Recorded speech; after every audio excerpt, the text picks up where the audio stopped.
خب بار دیگر سلام دوستان عزیز، تشکر که برای ما فرصت دادید چند لحظه. اینک برمیگردیم به سوالهایی که الان از استودیو فرستادن و دوستانم خطی حالا به ما فرستادن. یکی از دوستان همشهری و هموطنان ما با نام سید ولی ولیزاد سوالای زیاد فرستادن، حدود تقریبا 10-12 سوال هست. من تلاش میکنم که به سوالهای ایشان جواب بگم و ایشان در سوال اولشون گفتن که این چند سوال به فلانی و اشاره هم کردن که به صحیفه تمام شاگردانش میگذارن تا به او برسن. یعنی هدفشون این است که سوال حتما به ما رسانده شد. مطمئن باشه دوستی عزیز که رسید سوالاتون به دست ما. سوال اولشون این است که زمان وکیلی شغل شما تجارت، بازارداری، ساختمانی و عشق با بعضی بود، باره از حقوق انسان نمیگفتید. آن زمان میترسیدید که خاموش بودید یا انگیزه دیگری وجود داشت؟ دوستی عزیزم، اگر شما یک بار بردارید حداقل اون چیزی که در فیسبوک هست یا در یوتیوب هست یا در اگر کارمند وزارت داخله باشه یا کارمند کمیته امنیت یا هر اداره دیگر، چون در بالا دوستان نوشتن که یکی از فیک های هست که در حکومت کار میکنه و حتی اسم و دیگر چیزاش خب مهم نیست. این شما با ورق بزنید بعد بگوید که آیا واقعا من یا دوستان ما که در داخل کشور بودیم در وقتی که مشغول بازارداری و ساختمان و حالا زندگی شخصی ما بودیم آیا از حقوق انسان میگفتیم یا نمیگفتیم؟ من حداقل 10 تا 20 تا شاید از این بیشتر براتون مثال میارم که چه در زمان وکیلی، چه در زمان تاجری، چه در زمان حال هر حالتی که این باشد از حقوق انسان گفتیم. شاید خیلی شما هنرتون بیشتر است، حتی در حالت عشق ورزی هم از حقوق انسان گپ میزنید، ولی ما در اون وقتا از این چیزا صحبت نمیکنیم چون هر کار هر گپ جای خودش رو دارد. ولی مطمئن باشید که اگر از حقوق انسان گپ نمیزدیم که دوستی عزیز شما ما رو این مشکل رو به سرمون نمیآوردید. اگر از میترسیدیم دیگه خیلی رفتار میکردیم، مثل شما مثل دیگران رفتار میکردیم، ولی نترسیدیم که این مشکلی رو به سرمون آوردید. گپ زدیم، برآمد کردیم. اتفاقا چند روز پیش که از دوستان به من گفت که ما گفت چون یکی از انتقاد کنندگان اشدی من در همین چند سال اخیر بود از بچهای اپوزیسیون، بعد گفت که من واقعا خیلی حرفای زیادی شما میگفتیم. اخیراً گفت تصادفاً در یوتیوب بعضی صحبت‌های سال 2012 13 14 شما را پیدا کردم که تماشا کردم. گفت شما حرفای در اون داخل در اون وقت میگفتید که ما بعضی‌ها در بیرون حتی اون را نمیگوییم. یعنی گفت من تازه دیدم اینا رو که شما در اون داخل در اون سال‌های دشوار چی‌ها میگفتید. خب گفتم یک کمی دیگر بیشتر جستجو کنید باز چیزای دیگر هم پیدا میشه. اینا برای دوست عزیزم این مسئله را مطمئن باشید که اون وقتا هم میگفتیم حالا هم میگیم. اگر اهمیت داشته باشید صحبت‌های من زیاد فرق نمیکنه. درست است که یک کمی حالا تندتر صحبت میکنم بالاخره بعد این همه جنایتی که شما کردید، اما در داخل همین حرفا رو میزنیم با همین آهنگ و هیچ فرق زیادی هم نکرده است. سوال دوم دوستان، با گذشت 4 سال در اروپا مقیم شدن به نظر میرسد که از نام اسلام عار دارید. مقصد تأسیس تشکیلاتی به نام پیمان ملی هم برای خلاص شدن از این نام بود. دوستی عزیزم، نه تنها از نام مبارک اسلام عار نداریم بلکه فخر میکنیم و در همین اروپا هم همچون مسلمان همچون یک نماینده حزب اسلامی با فخر با سر بلند با همه خارجا ملاقات داریم، گپ میزنیم، برآمد میکنیم. اتفاقا چند روز پیش در یکی از دانشگاه معتبری همین اروپا همچون رهبری نهضت اسلامی تاجیکستان صحبت کردم، گفتن همچون پیمان معرفی کنیم. گفتن نه، حالا من این صلاحیت رو از نام پیمان ندارم چون با دوستان مشورت نشده است. من از نام همچون رهبری حزب نهضت اسلامی تاجیکستان در این دانشگاه برآمد میکنم و برآمدم کردیم. خدمت شما عرض شود که وقتی در تاجیکستان بودم یکی از کسانی بودم تا آخر پیشنهاد کردم با مرحوم استاد نوری خدا جاشون جنت کند، مسئله رو مطرح کردیم با استاد همزاده، طرفدار آن بودم که از نام حزب کلمه اسلام برداشته شود. مسئله در شورای سیاسی حزب ماندم، طرفدار پیدا شد، مخالف پیدا شد، بحثی کردیم. اما وقتی که استاد نوری مرحوم شدن از دنیا رفتن، چون میخواستم خودشون این کارا کنن به دست خودشون، چون خوب نیست بعد از ایشون انجام شد، ایشان راضی بودن و ما هم طرح شروع کردیم. دوستانی که وقت در ریاست بودن هنوزم الحمدلله زنده اند، در شورای سیاسی اینا شهادت خواهند داد. بعد استاد نوری یک کمی با احتیاط رفتار کردم. چرا؟ گفتم که حالا بعضی دوستان باز ایراد میگیرن که حزب تو رفتن استاد مؤسس حزب اسلامی باقی موند و فلانی آمد چون اندیشش دیگر بود این حزب رو تغییر داد و من یک کمی مسئله رو دیگر پافشاری نکردم، اما هنوزم باز در همین فکر بودم. اتفاقا با معاون اول آقای سید معروف سهمی خداوند هر چه زودتر آزادش کنه، با محمد علی حید، با همه اعضای شورا مشورت کردیم که یکی از موضوعات در انجمن سپتامبر 2015 تغییر نام حزب خواهد بود. اما وقتی که این هجرت پیش آمد، برادران زندانی شدند و این وضعیت پیش آمد، در همین خارج هم در جلسه آخری ریاست اعضایان ریاست پیشنهاد کردند که حالا در اروپا کمی دشوار است نام حزب رو تغییر دهیم. اولین کسی که مخالفت کرد من بودم. چرا؟ برای این گفتم که این کار رو باید در داخل تاجیکستان میکردیم.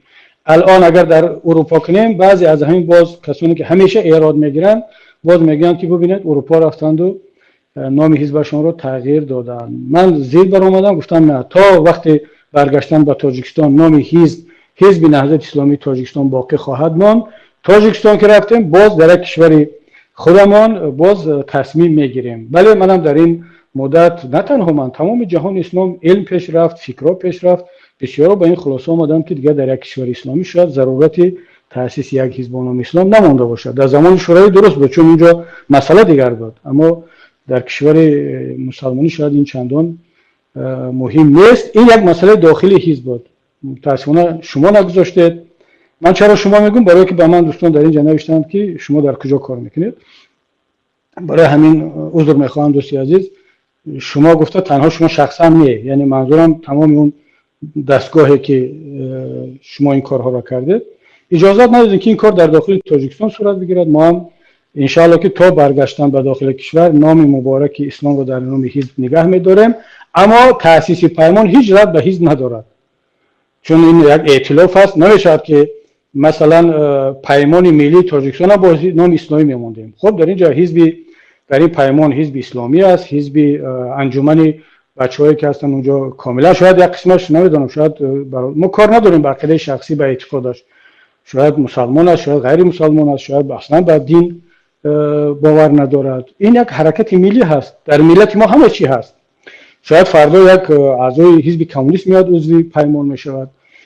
پیمان ملی ائتلافی حزب‌هایی هستند که میخوان یک تاجیکستان نو ببینند. بنابراین شما فکر نکنید که تأسیس پیمان به خاطر خلاص شدن از نام اسلام بود.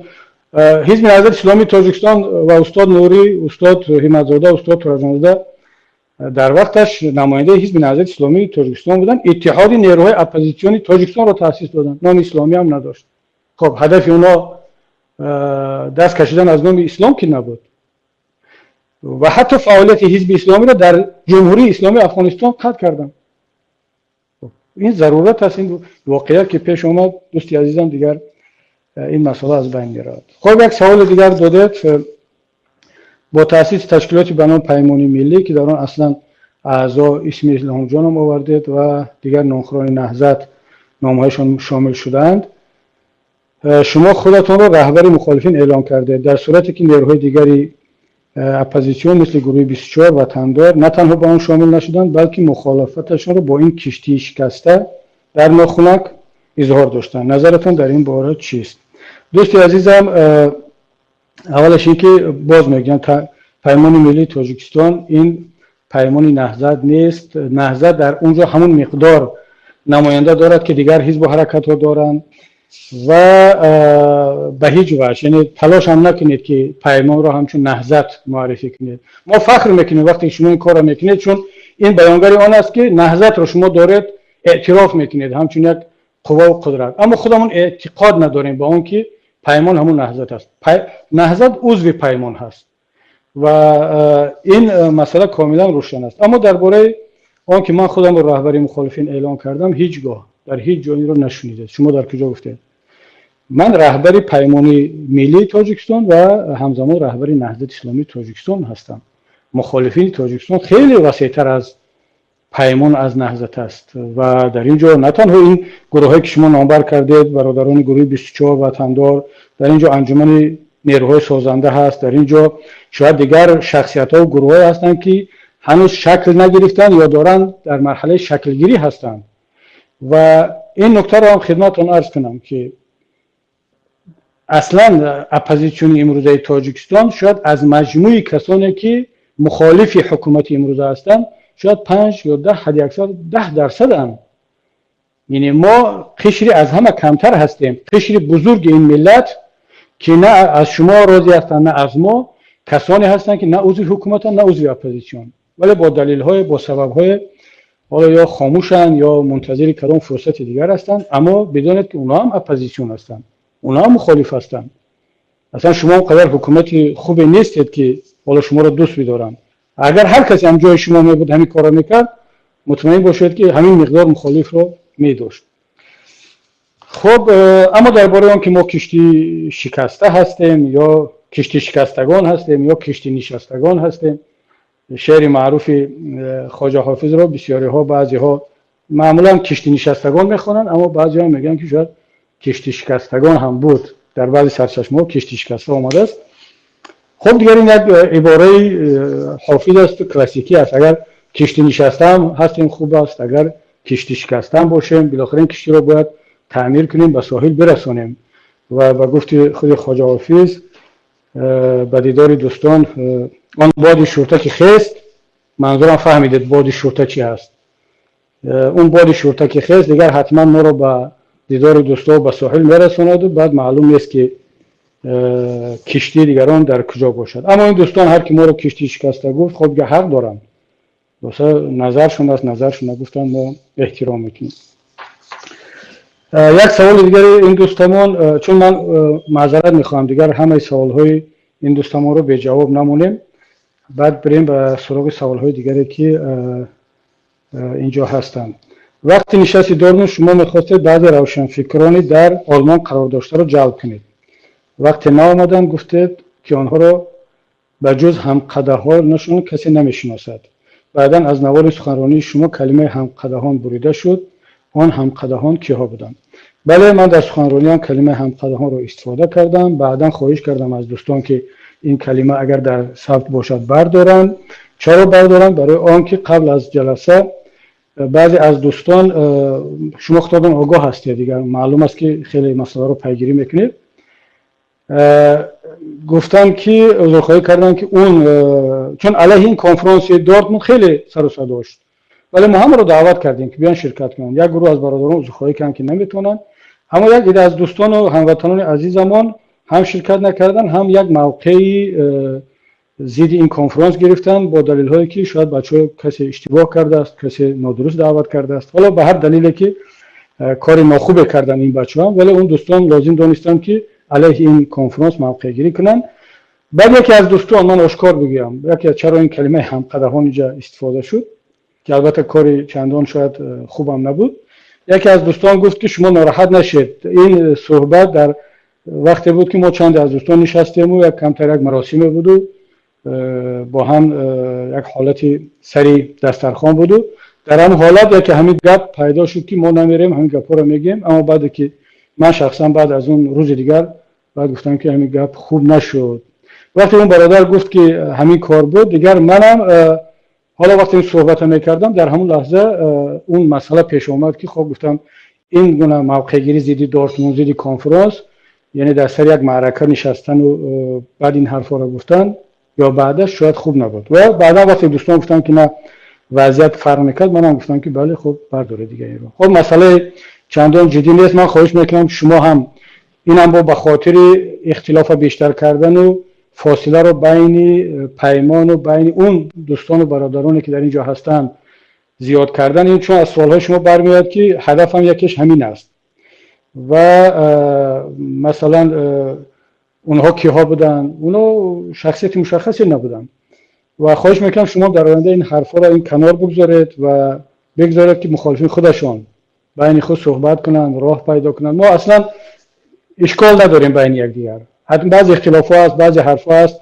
حتما ملاقات خواهیم کرد، حتما این مسئله حل میشن. خواهش میکنم دیگر در تلاش اختلاف انداختن بین مخالفین کمتر کرده شد و چون نتیجه نخواهد داد، مگر اینکه بعضی از دوستان واقعا هم زیر تاثیر این سیاست ها بیروند.